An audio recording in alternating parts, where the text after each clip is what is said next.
지식이 뛰어나야 됩니까? 많이 알아야 됩니까? 아닙니다. 세상적으로 많이 몰라도 십자가의 길을 걸어갈 수 있다는 것입니다. 가장 큰 오해가 두 가지였다는 겁니다. 유대인들은 표정, 헬라인들은 지혜. 제 말 잘 들어보세요. 이게 잘못됐다는 게 아니라 이것이 십자가의 도로 착각하고 있었다는 것입니다. 기독교의 힘이 십자가인데 이것이 중심이 아니다라는 겁니다. 바울이 말했죠. 멸망하는 자들에게는 십자가의 도가 미련한 거지만 구원을 받는 우리에게는 하나님의 능력이 됩니다. 믿으십니까? 네. 24절에도 말했습니다. 하나님의 능력은 곧 그리스도입니다. 그래서 어떤 공식이 이루어집니까? 십자가의 도는 그리스도입니다. 한마디로 이건 뭡니까? 예수가 내 삶의 왕이다라는 것입니다. 여러분 한 주간 삶을 잠깐 돌아보시죠. 한 주간 하루하루 사시면서 얼마만큼 하나님께 여러분의 삶을 물으면서 살아가셨습니까? 하나님이 얼마만큼 여러분의 삶에 솔직하게 개입하셨습니까? 눈 감고 생각 안 하셔도 됩니다. 한쪽 생각나지 않으시면 아닌 겁니다. 제가 이거를 매주 한 번씩 해보는데 생각이 안 날 때가 종종 있습니다. 많다라고 하면 싫은지 종종 있는데 그건 아닌 거예요. 뭐가 아닌지 아십니까? 내 멋대로 살아. 여러분 죄가 무엇입니까? 창세기 3장에 의하면 피조물인 인간이 창조주의 위치에 오른 것입니다. 하나님 필요 없다 이겁니다. 여러분 인간의 죄를 여러 가지로 정의합니다. 하나님이 하지 말라고 하는 거 죄입니다. 살인, 강도, 거짓말처럼. 하나님이 하라고 한 거 하지 않는 것도 죄입니다. 뭡니까? 내 이웃을 내 몸처럼 사랑하라. 부모를 보고. 행동으로 뿐만 아니라 마음속으로 짓는 것 죄입니다. 교만, 미움, 탐심, 시기질투, 좌절, 낭만, 두려움 싹 다 죄입니다. 가장 큰 죄가 뭔지 아십니까? 한번 따라해 볼까요? 하나님을 무시하고 살아가는 것. 이겁니다. 주님이 진정으로 원하시는 게 뭔지 아십니까? 저와 여러분들과 함께 사는 거예요. 이 말은 다른 말로 하면 그리스도. 내 삶의 왕이 되기를 원하신다는 겁니다.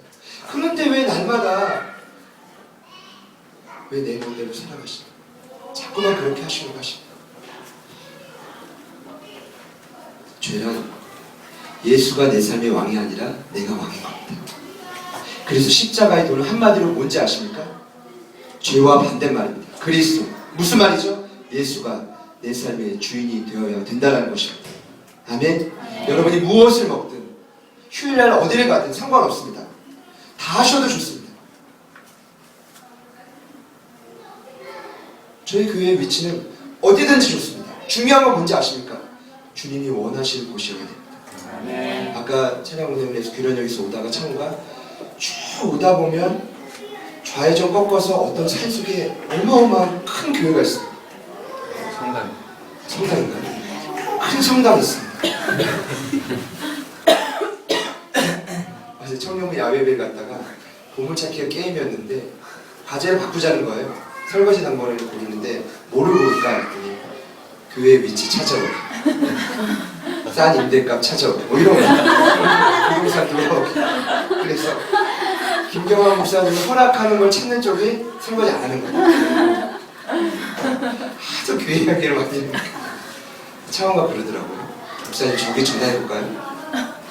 전화해서 우리가 쓰겠다. 그리고 제가 신짜라고 했습니다.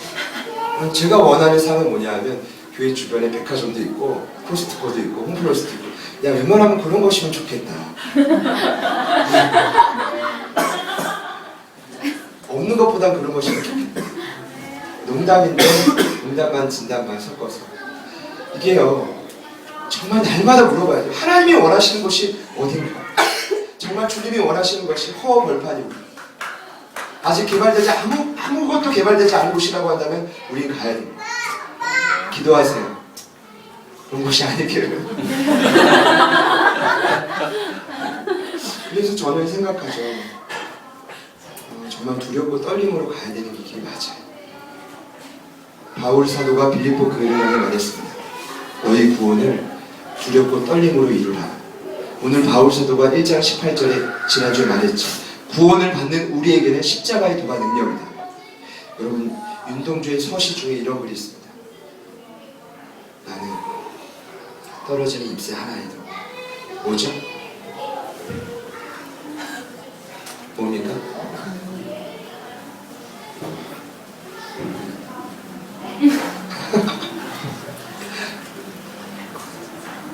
기억 안 나십니까? 가끔 여러분 당황스러울 때 있죠. 저도 좋아하는 죽는 날까지 하늘을 우러러 한 점 부끄러움이 없기를 잎새에 있는 바람에도 나는 괴로워하였다. 제가 중국에 가서 이 운동주의 이 서가에 공부했던 곳을 찾아가 이 서시를 보는 순간 알았습니다. 이분은 잎새에 있는 바람에도 괴로워한 분. 이게 뭔지 아십니까? 저는 그런 말 안 믿어요. 대차게 목회해야 된다. 강력하게 리더십이 필요하다. 거짓말이다. 그랬다면 교인들 다 떠날 겁니다. 모르겠어요. 저한테는 그런 느낌이에요. 이 뭐냐 하면 정말 잎새에 있는 바람 하나에도 괴로워하는 마음이죠. 정말 두렵고 떨리는 마음으로 좁은 길을 걸어가야 돼요. 믿으십니까? 쉽지 않습니다. 예수님이 여러분의 삶의 왕이다. 믿으십니까? 살아가는 건 또 틀려요. 이해되시죠? 바울이 말합니다. 오늘 말씀에 고린도전서 1장 25절 말씀 한 번 더 읽어볼까요? 시작. 하나님의 어리석음이 사람보다 지혜롭고 하나님의 약하심이 사람보다 강하니라. 제가 오늘 말씀을 나눕니다. 제가 봤을 때는 고린도 교회 성도들이 뭔가 착각하고 있었어요. 처음엔 그렇지 않았는데 미안해 오늘 본문이 없습니다. 처음엔 그렇지 않았는데 시간이 지나면서 착각한 겁니다. 뭘 착각했냐 하면 와 나 똑똑한데 야 나 대단한데 고린도라는 도시에 이 정도 교회를 세웠는데 스스로의 지혜와 스스로 신앙이 나타나는 표적을 자랑하기 시작했습니다. 착각한 겁니다. 자신의 힘으로 한 게 아닌데 죄의 결과로 하나님을 의식하지 못하고 내 힘과 능력으로 여기까지 왔다라고 착각한 것입니다. 오늘 이런 고린도 교회 교인들에게 바울은 십자가의 도망 강조한 게 아니라 완전히 뿌리 뽑을 정도로 강력한 말씀을 전합니다. 제가 생각할 때 그런데 오늘 이 말씀을 들으시면서 여러분 절대로 마음 상하지 마십시오. 미리 말씀드립니다. 저는 일부러 이 말을 지은 게 아니라 성경에 나와 있는 그대로 말씀을 드린 거기 때문에 약속하셔야 됩니다. 옆에 있는 분들에게 한번 약속하세요. 오늘 목사님 말씀 들으면서 절대로 마음 상하지 마십시오. 26절을 제가 읽을게요. 형제들아 너희의 부르심을 보라. 육체를 따라 지혜로운 자가 많지 아니하며 능한 자가 많지 아니하며 문벌 좋은 자가 많지 아니하니다. 무슨 말입니까? 이 말이 뭐냐 하면 너희의 부르심을 보라. calling and called. 어떤 단어냐면 하나님의 주권적인 역사로 너희들을 처음 부르실 때를 생각해 보라는 겁니다. 여기서 보라는 건 뭐냐면 그냥 단순한 생각이 아닙니다. 그냥 지켜보라는 게 아닙니다. 절대로 다른 사람을 주시하라는 의미도 아닙니다. 이거 어떤 단어냐면 육체적인 눈이 아니라 마음속 깊이 한번 성찰해두고 고민해보라는 말입니다. 너희들 처음 예수 믿을 때를 고민해보라는 겁니다. 너희가 어땠느냐? 육체를 따라 지혜로운 자가 없었다. 흔히 우리가 교양이라고 합니다. 그런데 영리하고 뛰어난 사람 없었다. 두 번째, 능한 자가 많지 않았다. 이 말은 뭐냐면 권세입니다. 너희들 중에 쉽게 말하면 세상적으로 영향력 있는 사람이 누가 있어 이 말입니다. 굉장히 심각한 말 아닙니까? 그러니까 지금 막 우쭐하고 막 자랑하고 있는 그들에게 뭐라고 하냐면 야 웃기지 마라. 처음을 한번 생각해봐라. 너희들 어땠냐 이겁니다. 첫 번째, 너희들 머리에 지혜가 있냐? 흔히들은 욕할 때 이런 말 하지 않습니까? 죄송합니다. 너희들 머리에 뭐 들었냐 뭐 이런 것도 막 뭐라고 하지 않습니까? 그러니까 이제 제가 봤을 땐 바울이 뭔가 막 강력하게 얘기하고 싶은데 말을 아주 부드럽게 돌려서 얘기해요. 처음에 너희들의 지식이 있었냐는 거예요. 권세가 있었냐는 겁니다. 마지막에 뭡니까? 문벌 좋은 자가 많지 않았다. 쉽게 말하면 출신 성분이 상류층에 속하는 사람들이 거의 없었다는 거예요. 저명한 원어주의가 로버슨이 말했습니다. 당시에 사람을 평가하는 기준이 세 가지가 있었어요. 뭐였을까요? 제가 그 일부 예배 때 한 선생님이 이렇게 대답했습니다. 외모 아닙니다. 키 아닙니다. 만약에 외모였고 키였으면 저는 제가 고린도 당시에 태어났으면 참 행복했을 것 같습니다. 만약 그게 정말 사람을 평가하는 기준이라고 한다면 웃으시지 않는다면 둘 중에 하나라고 생각해요. 정말 그랬을 것이다.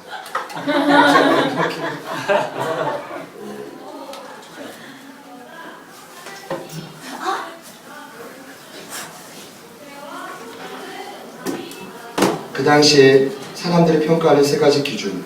첫 번째, 교양. 두 번째, 권세.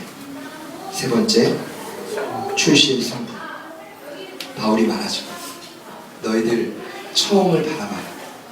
처음이 어땠냐? 너희들의 교양, 권세, 출신 성분.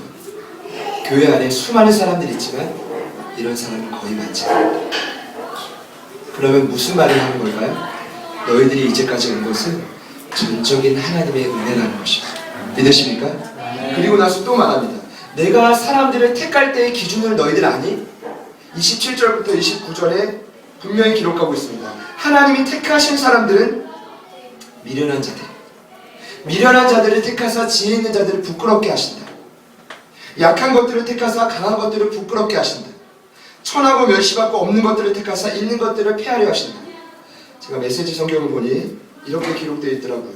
하나님께서 잘났다고 하는 사람들의 그럴듯한 허세를 폭로하시려고 홀대받고 착취당하여 학대받는 사람들, 곧 아무것도 아닌 사람들을 일부러 택하신 것이 분명하지 않습니까? 이 말이 뭐죠? 미련하고 약하고 천하고 멸시받고 없는 자들을 한마디로 nothing. 아무것도 없는 자들을 내가 왜 택했느냐는 거.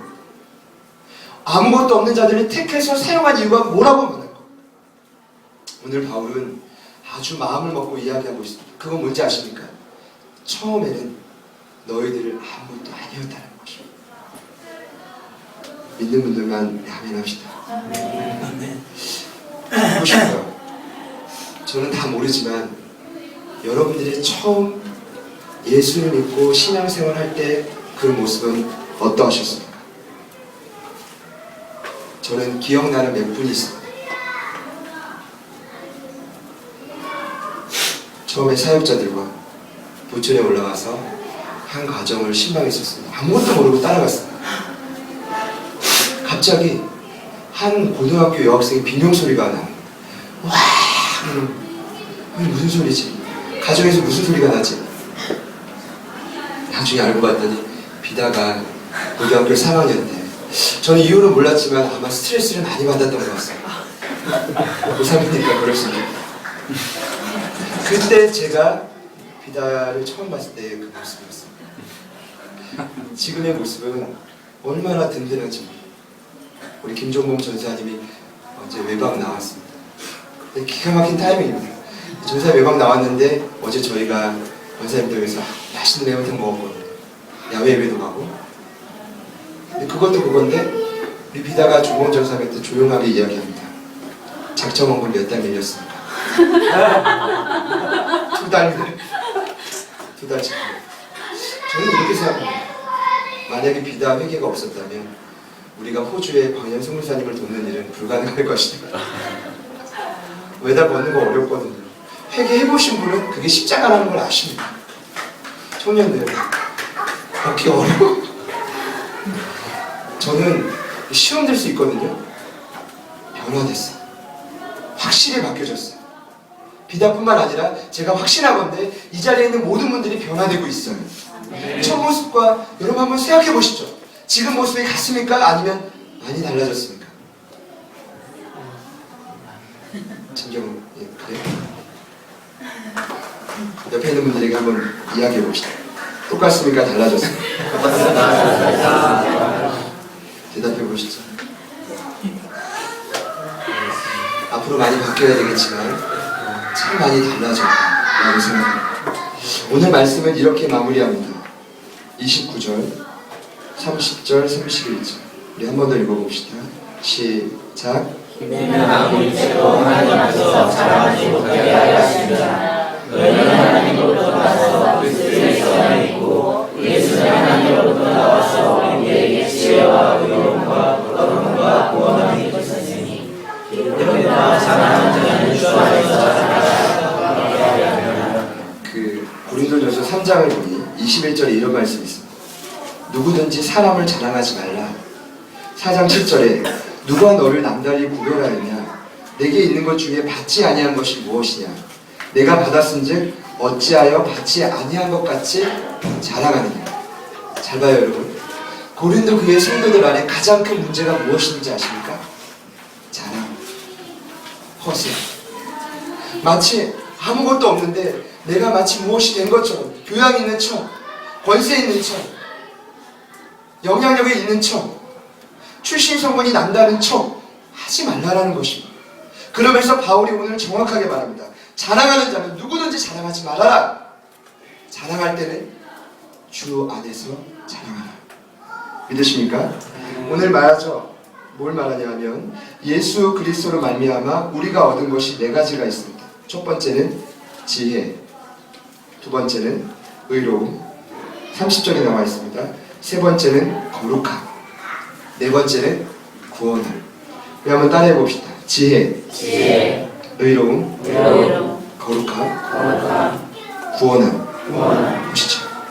여러분 여기서 말하는 지혜는 단순히 인간적인 지식을 의미하지 않습니다. 여기서 말하는 지혜는 바른 생각을 의미합니다. 난 원래 생각이 발랐어. 이러지 마십시오. 주님이 선한 생각을 주시기 때문에 이렇게 되는 겁니다. 이해되시나요? 나는 구원받기 전에도 원래 생각이 나는 올고잤어. 난 유교적인 전통 안에서 그렇게 교육을 잘 받았어. 그러지 마십시오. 의로움은 뭐냐 하면 바른 삶입니다. 바른 생각은 항상 바른 삶의 변화를 가져옵니다. 이해되시나요? 거룩함은 뭡니까? 깨끗해진 경력을 의미합니다. 원어의 의미가 그렇습니다. 전혀 내 삶은 항상 털면 먼지가 나왔습니다. 털기 두려웠죠. 무서웠습니다. 요즘에 정치를 보면서 뭘 느끼십니까? 무섭지 않습니까? 무서워서 총리 하겠습니까? 총리님 하겠습니까? 그럼 어떤 요직에 오르겠습니까? 과거에 노무현 대통령이 어떤 영상을 보면서 그랬습니다. 이제 총리를 선발할 때 말이죠. 국가 요직의 어떤 직분자를 선발할 때 인사청문회를 아주 살벌하게 하자라는 것이 언제부터 나왔냐면 노무현 정부 때 나왔답니다. 그러니까 그 당시 한나라당이죠. 지금 이제 새누리당이지만 그 새누리당에서 왜 그걸 했겠습니까? 마음에 안 드는 거예요. 신상정의 하겠다 이겁니다. 그런데 노무현 대통령이 그 당시에 고 노무현 대통령이 예언을 한 가지 했습니다. 지금은 너희들이 좋을지 모르겠지만 정권이 바뀌면 아주 난리가 날 것이다. 예언대로 됐습니다.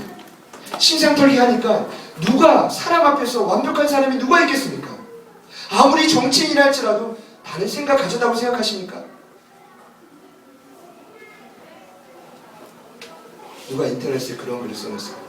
뭐뭐뭐 의원 사망. 죽지 않았는데 이제 끝났다는 거예요.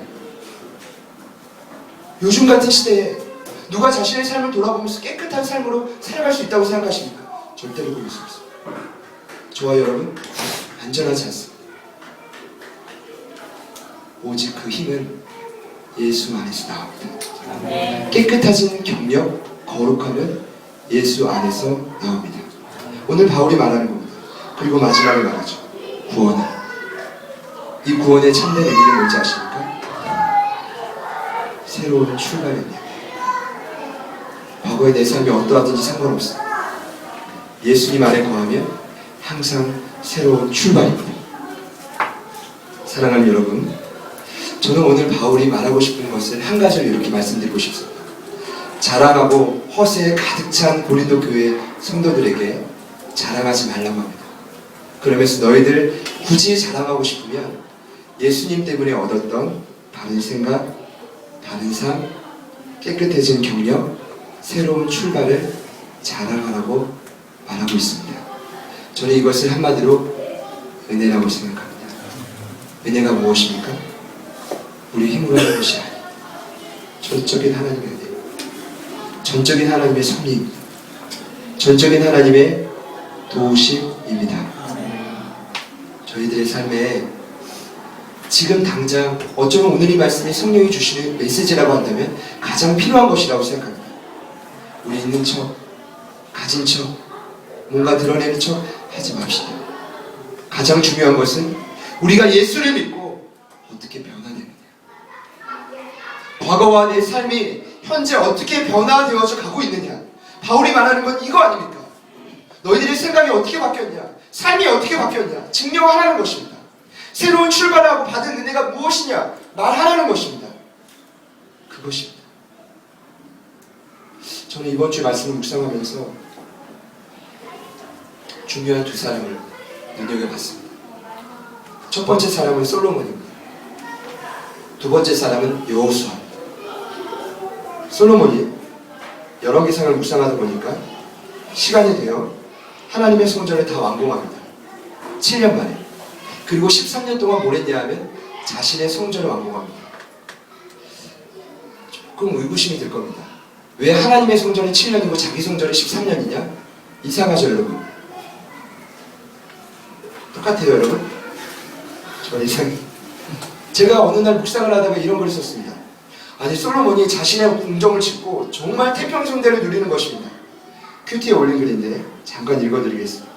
오늘 솔로몬의 모습을 보면 참으로 태평성대를 누리는 모습에 약간의 부러움도 있었지만 두려운 마음이 앞섰다.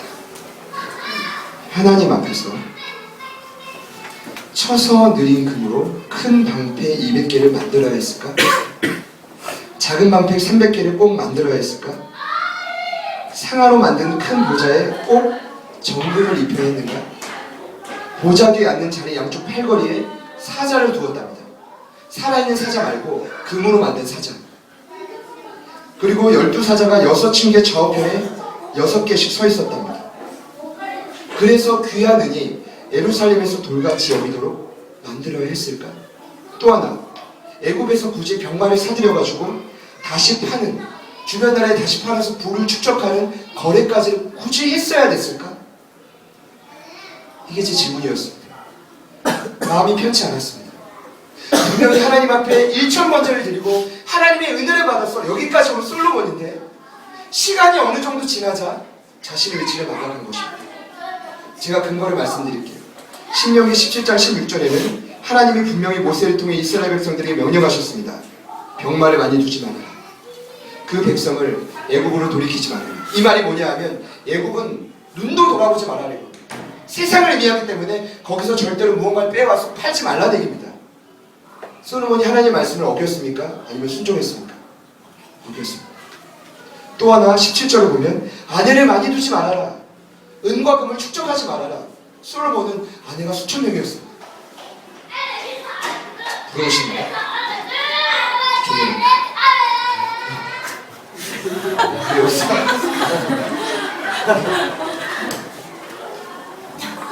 구약시대에 태어났어요. 은과 금을 축적하기 시작했습니다. 얼마나 많았으면 양쪽 팔걸이에 정금을 입혀가지고 사자를 세웠겠습니까? 그래서 은이요 쓰레기처럼 여겨졌다는 겁니다. 놀라운 건 뭐냐 하면 바로 그 다음 장에 솔로몬이 타락합니다. 반면에 여호수아 말씀을 보는데 수입 승리랍니다. 이게 뭐냐면 가는 곳곳마다 다 전쟁에 승리해버립니다. LA 다저스가 3연패했습니다. 샌프란시스코 맞죠? 너무 화가 납니다. 저희 청년들한테 이 얘기를 했더니 유현진이 어디 소속인지 몰라요. LA 다저스라고 메이저리그에 간 것만 알아요. 너무 속상해. 그래도 조국인데 메이저리그 유명한 선수 아닙니까? 부상을 입었단 말입니다. 그래서 LA 다저스가 지금 3연패한 거 아닙니까? 얼마나 속상하겠습니까? 이걸 수입해라고 합니다. 청소로 말하면 쓸어 담는 겁니다. 이해되시나요? 여호수아는 가는 곳곳마다 쓸어 담았습니다. 하나님이 승리하게 하시니까 가는 곳곳마다 전쟁의 승리 완벽하게 쓸어 담습니다. 그런데 놀라운 건 뭐냐 하면 지난주 금요일에 깨달은 겁니다. 그가 모든 정제에 승리한 다음에 어디로 돌아가냐면 길갈로 돌아가요. 길갈이 어디입니까? 가나안 땅에 처음 들어갈 때 건넜던 한계점이었습니다. 물이 넘쳤던 요단강을 건너고 그 요단강의 바닥에서 돌을 12개를 건집니다. 지파의 대표들. 그리고 어디에 세우냐면 길갈에 세웁니다. 왜 길갈로 돌아갔을까? 제가 생각을 할 때는 아무리 승리를 했어도 이 승리의 근원이 어디인지를 아는 자는 날마다 하나님의 은혜의 근원으로 돌아갑니다. 우리의 능력으로 온 거 아닙니다. 절대로 착각하시면 안 됩니다. 자랑해서도 안 됩니다. 모든 일의 시작도 길갈. 하나님의 은혜, 예수 그리스도 믿으십니까? 네. 우리에게 이 믿음이 필요하다는 것입니다. 저는 좀 그런 두려운 마음이 있습니다. 내가 하나님의 은혜를 잊고 정말 하나님의 임재가 없이 솔로몬처럼 살면 어떡하지? 두려웠습니다. 왜냐면 말씀 묵상 쭉 하면 솔로몬이 부럽다 부럽다 부럽다 쭉 갔는데 이러다가 툭 이러다가 패배하는 거야. 저와 여러분의 삶의 주인은 예수님. 그분이 우리의 삶의 시작임을 믿으십시오. 주님만 자랑합시다. 주 안에서만 자랑합시다. 옆에 있는 분에게 마지막으로 인사합시다. 주님만 자랑해야 합니다. 한 번 더 인사합시다. 당신한테 자랑할 게 있습니까? 한 번 더요. 주님만 자랑합시다. 말씀을 준비하면서 이 찬양을 떠올랐습니다. 함께 찬양 고백하고 잠시 한 번 더 기도했으면 좋겠습니다.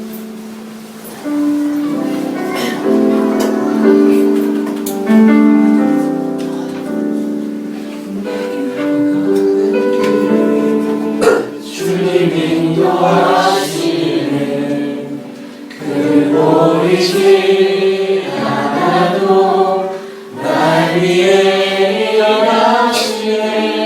주 나의 인도자 항상 함께 하시네. 사랑과 힘을 주시며 인도하시네.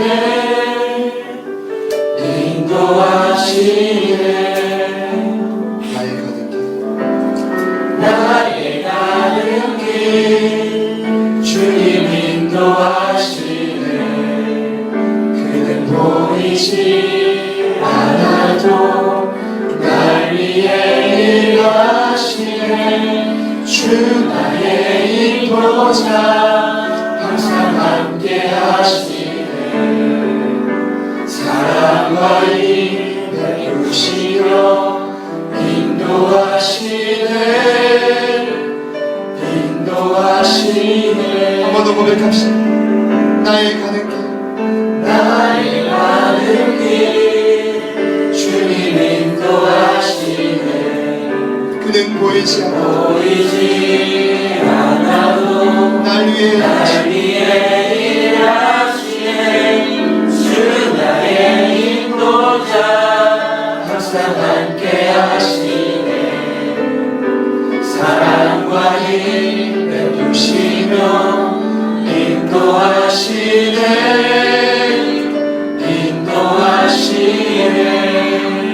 하나님 앞에 솔직하게 나아갑시다. 두렵고 떨림으로 나아갑시다. 솔직하게 이곳까지 인도하신 분 하나님의 전적인 은혜가 아니겠습니까? 하나님, 우리의 첫 모습을 돌아봅니다. 지혜 있는 자가 많지 않았고 문벌 좋은 자도 많지 않았습니다. 능력 있는 자도 없었습니다. 하나님께서 허락하신 은혜 때문에 여기까지 왔습니다. 하나님, 앞으로도 주님 나의 길을 인도하여 주옵소서. 아멘. 신실하게 인도하여 주옵소서. 아멘. 우리 다같이 한번 먼저 기도하며 나아가겠습니다. 기도합시다.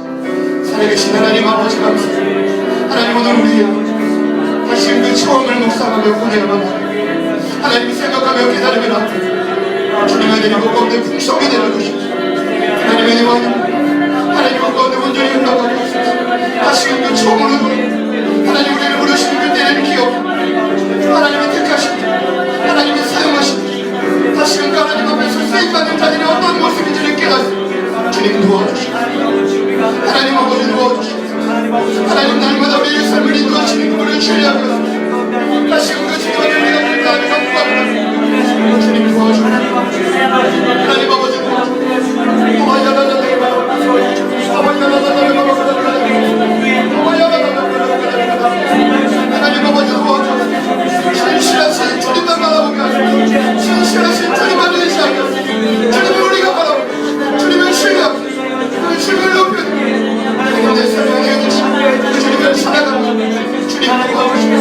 주시옵소서. 성령님께 소리에 함께 들어 주시옵소서. 우리 분명히 깨달아야 됩니다. 여호수아처럼 끝까지 승리해야 됩니다. 하나님의 은혜가 없다면 반드시 우리는 넘어집니다. 오늘 하나님이 택하신 자들은 미련한 자들, 연약한 자들, 멸시받고 천대받고 없는 자들. 이것은 나중에 우리가 부유해지면 버려라 그런 원칙이 아니라 언제나 우리의 마음은 이래야 됩니다. 그래야 하나님이 우리를 통하여 있는 것들을 폐하시며 강한 것들을 부끄럽게 하시며 지혜 있는 자들을 부끄럽게 하신다고 하셨습니다. 아멘. 주님의 은혜를 날마다 구합시다.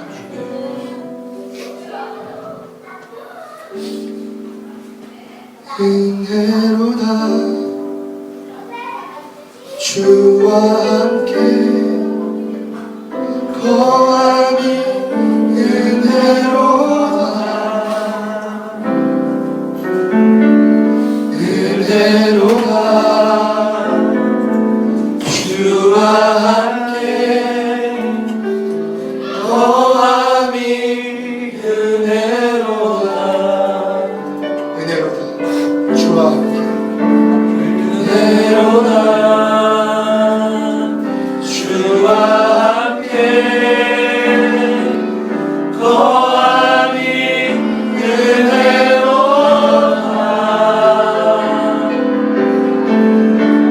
은혜로다 주와 함께 거함이 은혜로다 주가 계신 주가 계신 지성소에서 주를 찬송하리 내 영혼에 부어주신 주의 큰 은혜로다 은혜로다 주와 함께 날마다 주님만의 마음을 소망합니다. 주님만 사랑하는 소망합니다. 주님의 은혜를 간구합니다. 은혜로다 주와 함께 거함이 은혜로다. 하나님 날마다 우리가 세상의 것을 기웃거리는 것이 아니라 하나님 앞에 미련한 자, 하나님 앞에 연약한 자, 하나님 앞에 부끄러울 정도로 미천한 자가 되게 하여 주옵소서. 아멘. 그리하여 하나님의 택하심을 받고 이 땅에 쓰임받는 진정한 하나님의 사람들이 되기를 간절히 소망합니다. 아멘. 한 주간 우리의 삶을 돌아보니 하나님 앞에 너무나 많이 내 삶이 꼿꼿이 서 있었습니다. 회개하지 못하였습니다. 교만하였습니다. 주님의 뜻과 은혜를 간구하지 못했습니다. 삶 안 했습니다. 하나님 이런 저희들의 모든 삶은 예수의 보혈로 전부 다 씻어주시고 아멘. 날마다 주님 안에서 바른 생각과 바른 삶과 깨끗해진 경력과 새로운 출발은 놀라운 삶의 변화를 경험하며 살아갈 수 있는 저희 모든 제자들 교회 성도들이 되게 하여 주옵소서. 아멘. 주님께서 새해를 이루실 것을 기대합니다. 아멘. 주님의 은혜를 사모합니다. 아멘. 살아계신 예수님의 이름으로 간절히 기도드립니다. 아멘.